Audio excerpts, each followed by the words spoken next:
think my mother's dying of starvation, nutrition deficiency, peligor, I think, and by dropping out of school by somewhere between the third and the fifth grade, I think is what shaped me. We were sharecroppers. Sharecroppers was the extension of slavery in another way after the emancipation. Those landless blacks, then they had to exchange their labor and do all of the labor work and then share the profits on half, and usually in most cases, you just barely got out of debt. The whole structure was to make one feel inferior, make him feel like he was a nigger. And if he could adjust to that definition of himself, he could get along in society. But if he violated that rule, that's what enslavement was. I was about 12 years old, kind of job, working for a man, wanted us to haul hay, and I expected to get about $1 and $1.50 for that day's work. And so we worked hard that day for this white gentleman, and he gave us 15 cents for that day's work. That's when I realized that I was a slave. And then I was very angry. This is this realization, and it's important, the surrounding in which you realize that, because I was ready to take that 15 cents and just throw it on the ground, on the floor, and walk out. My dignity would have been intact because I knew this was injustice. But if I'd have threw it on the ground, I would have been considered a smart nigger. And that would have affected my whole family, because we had heard of those kind of things. A smart nigger, they would kill him, lock him in jail, or run him out of town. And so I realized the consequence. And that's when I realized I was exploited. I didn't know what that meant. Exploited. Then I had to ask the question, the right question. What did the man have I don't have? How do you exploit me? Well, he had the mules, he had the wagon, he had the hay, he had the field. He had what we would call capitalism. He had the means of production. And here I was providing the labor with no way to balance that in my favor. I was a slave. And I said, I see what I've got to do in this society.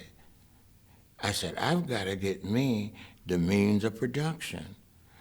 I've got to get me the mules, the wagon. Most people don't know the nature of the racial problem. The nature of the problem is that we are broken and divided. We are broken. Only one solution to that problem. That's putting us back together and us loving each other and taking responsibility for each other. Ain't no other solution. Of course, I found that out later when the Brown versus the Board of Education. Separate cannot be equal, because the nature of the problem is that we're separated. And the nature of the problem is that it's intentional.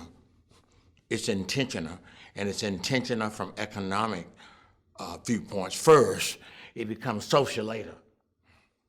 It's economic first. Justice is a stewardship issue. We're in 1969. The voters' registration thing has took place. We took part in that. We had started development, helping improve the quality of life, organizing cooperative businesses throughout Mississippi. But it's always started in Mendenhall. And the schools were now being integrated. A black boy had asked in our county, had called up supposedly, and I would believe it was true, a white girl, they going to school together, for a date. They arrested that boy, took him to jail, and beat him up. we heard about it. A few days later, a young boy, we was at a store, and he was about half drunk, like on a Saturday night or something like that, and we knew what was going to happen to him. And I put him in, another boy, put him in a van and took him away, but they had called the policeman already. What's in our head now is that they're going to arrest him and beat him up. And at our little church in Mendenhall, they was practicing for a Christmas program. I went on down to the church and told the kids who were singing what was going on. And I said, they're going to do to him. One of the girls said, they're going to do to him what they did to the other boy. And we said, let's don't let it happen, somebody said. They got on another van, and then we went up to the jail to make sure it don't happen. They locked up 16 of us, I think it was, in jail. And within an hour or two, it was people outside of the courthouse, families outside the courthouse. And then, of course, I said to them, when I was outside the courthouse, in a sense, I said, this is an opportunity for us to start bringing to the end this brutality. Once you inspire people, you get people inspired, now you tell them what to do.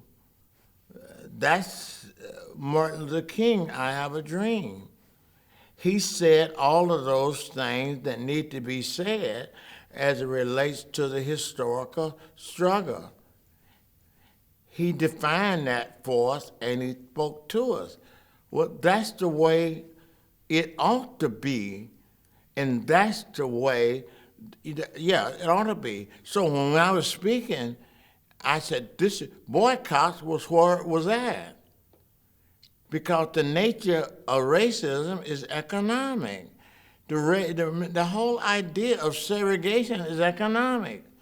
The whole idea of all of this is economic in life.